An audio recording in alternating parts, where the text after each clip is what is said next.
Ikaw lamang aking kanlungan, sa piling mo ako'y mananahan, pagkat ikaw lamang aking kalakasan. Sa piling mo tagumpay ko'y naranasan.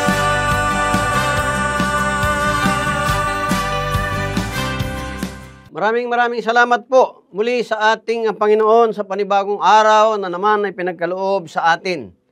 Tayo po muna mga kapatid ay dumulog sa kanyang hapagkainan ng panalanginan. Makapangyarihang pangalang Ama, Anak at Espiritu Santo o Diyos namin na napakabuti, salamat po sa panibagong buhay, kalakasan, pinagkaloob mo po sa amin. Kasama ang mga ginigiliw, minamahal po naming sumusubaybay dito po sa programang Araw-Araw ng Pagpapala. Pagpalain nga po ninyo ang bawat isa. Ano man ang kanilang kahilingan, Panginoon, kayo po higit sa lahat ang nakakaalam. Gamitin niyo po patuloy ang pagkakataong ito. Banal na Espiritu Santo, pagkalooban mo po ng ibayong kapangyarihan.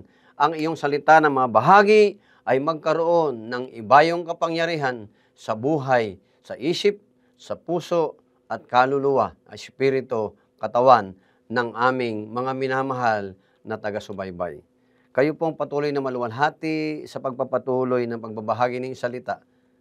Ito po aming dalangin sa pangalan ng aming Panginoong Amen. Amen. Babahagi ko po sa inyo mula po sa aklat po ng Roma chapter 12, dito po sa Ganap na Buhay Biblia, mula sa verse 1 o mga sa talatang 1 hanggang 2. Sabi po rito, isinulat ni Apostol Pablo. Sabi sa verse 1, kaya nga mga kapatid, alang-alang sa masaganang habag ng Diyos sa atin, ako'y namamanhik sa inyo, ialay ninyo ang inyong sarili bilang handog na buhay. Po-post muna po ako. Handog na buhay. Bakit po handog na buhay? Siyempre kasi buhay tayo. Nung araw po kasi ang paghahandog po sa Diyos, kahit sa lumang tipan, maging sa bagong tipan ngayon, naghahandog po tayo. Sa lumang tipan, ang pag-aalay po, ay yung mga hayop na sinusunog. Ang tawag po rin mga burnt offering. Yan po, kinakatay yung hayop, sinusunog, kailangan ho, yung hayop na kinakatay, ang mahigpit na bili ng Panginoon, walang kapansanan. At madalas po, panganay. Ibig sabihin po ng panganay, first fruit, yung unang bunga ng pinagpagalan natin na Diyos ang nagparami. Ulitin ko po, Diyos ang nagparami, Diyos ang nagpala, kaya dumami. Kaya po yung unang bunga nun, iniaalay po sa Diyos noong araw po, maging ngayon, upang lalo pong pagpalain ng Diyos, ano man ang gawa ng ating mga kamay. Sa panahon po ngayon sa bagong tipan, nag-aalay pa rin po. Kaya lang ang alay po natin ay buhay na alay. Tayo po yon. Paano po yun, Pastor? Ang buhay na pag-aalay ay yung ating sarili itinatalaga po natin sa Panginoon. Nakadedicate po ang gawain po natin sa Panginoon. Gawain sa opisina, mga kabataan sa eskwela, mga manggagawa, saan man, mga sektor ng paggawa o gawaan. Alay po natin ang ating isip, espiritu, katawan at kaluluwa sa ating Diyos na nagpapala ng mga bagay o maging mga bunga ng ang ating mga pinagpaguran ay Diyos ang nagpapala. Lalo na po kung talagang tayo ay tunay na talagang mayroong maayos, tama at tunay na relasyon sa ating Panginoon. At ang sabi niya po, banal at kalugod-lugod sa Kanya. Ialay po daw natin ang ating mga buhay bilang handog na buhay, banal at kalugod-lugod sa Kanya. Ito ang karapat-dapat na pagsamba ninyo sa Diyos. Yung pong ginagawa po natin, nagmamaneho man po tayo, nasa opisina tayo, nagsusulat man, ano man ang ating ginagawa, ialay daw po. Ialay daw po natin ang ating mga buhay sa paggawa na ayon sa kalooban sa Diyos.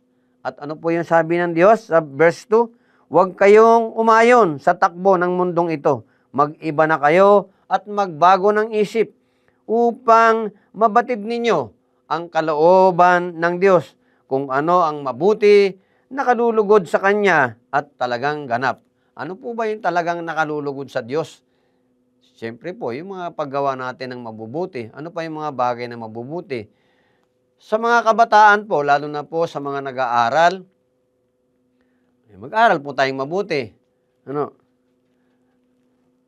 Wag daw po laging cellphone ng cellphone. Sabi ng bata sa Facebook. Magbasa naman kayo ng Bible. Hello? Magbasa naman po tayo. At yun naman po ay napaka nakalulugod sa Panginoon. Kasi po, kaya nga ang patay, hindi naman makakapagbasa na eh.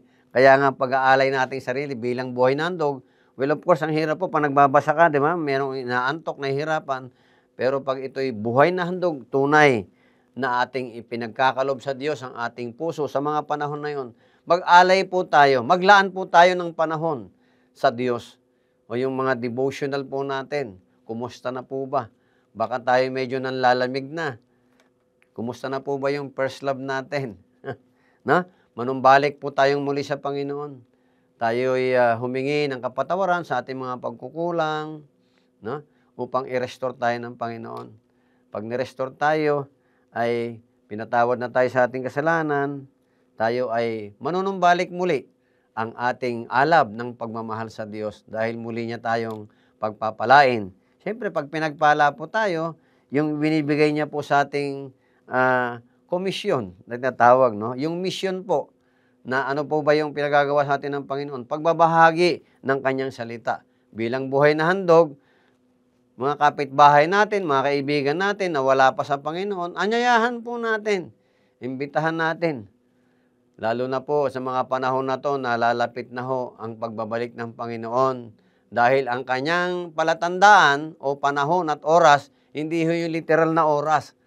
Ang panahon na sinasabi ng Panginoon ay naririto na po. Yung mga magaganap na bagay, ang sabi niya sa Matthew 24, yung oras po ng pagdating ng Panginoon. Pagandaan po natin sa pamamagitan ng pagbabahagi ng salita ng Diyos. Gawin na po natin kasi maaring bukas po huli ng lahat. Ibig po sabihin, maaring huli ng lahat, baka ho mamaya yung tao wala na. Sayang naman. So hanggat nandyan siya sa tabi natin, mga kilala natin, kaibigan natin, kamag-anak natin, ilapit po natin sa Panginoon upang lalong malugod ang Diyos sa atin. Hello mga kapatid sa pananampalataya. Umaksyon na po tayo. Panahon na po.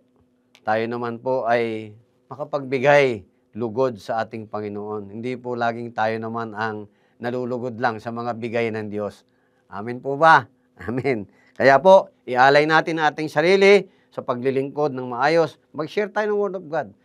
No? Soul winning po, gawin natin. Yan naman po nais ng Diyos sa ating bilang mananampalataya. Maraming salamat po. Sige po, tayo'y manalangin.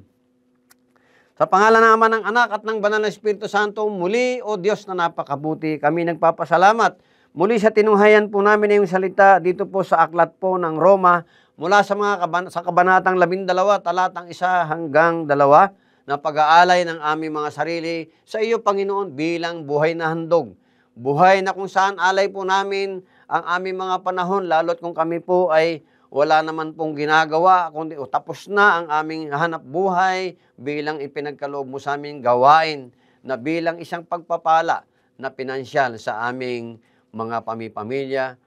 Ngunit habang kami gumagawa, maaari po din man naming gawin na kami po ay magbahagi na yung salita sapagkat hindi naman po babalik sa iyo ang mga salita nyo nang walang naging bunga ng mga kaluluwa. Salamat po, Panginoon, muli sa mga minamahal namin na taga-subaybay dito sa programang Araw-Araw na Pagpapala. Ano man po ang kanyang kahilingan? Muli, spiritual, physical, mental, emotional, material at financial na pagpapala.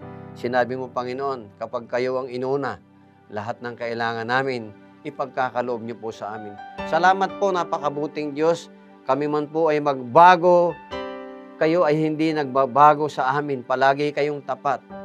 Ang pag-ibig mo ay laging sariwa bawat umaga. Salamat, Panginoon, sa pagkakataong ikaw ay mapaglingkuran. Dalangin namin hanggat kami may kalakasan, magamit mo po kami sa pagpapalawak ng iyong kaharian dito sa lupa.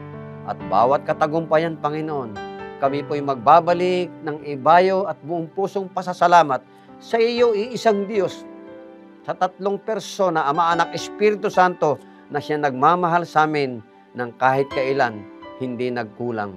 Ito po ang aming dalangin sa pangalan ni Jesus. Amen. Amen.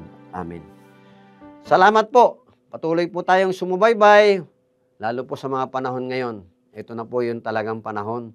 Lagi po tayong sumubaybay sa programa Araw-Araw na Pagpapala. Higit sa lahat, wag lamang po tayong tagapakinig ng salita ng Diyos, kundi ang habilin ng Diyos, tagapagsagawa ng salita ng Diyos.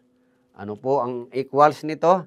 Ang pinaka bottom line, reward po na nagmumula sa Panginoon. Huwag natin hong sukatin kung anong kayang ibigay ng Diyos dahil buhay at kalakasan, isa hong napakalaking gantimpala na nagmumula sa Diyos. Salamat po muli. Hanggang sa muli, ating subaybayan ang programang itong Araw-Araw na Pagpapala.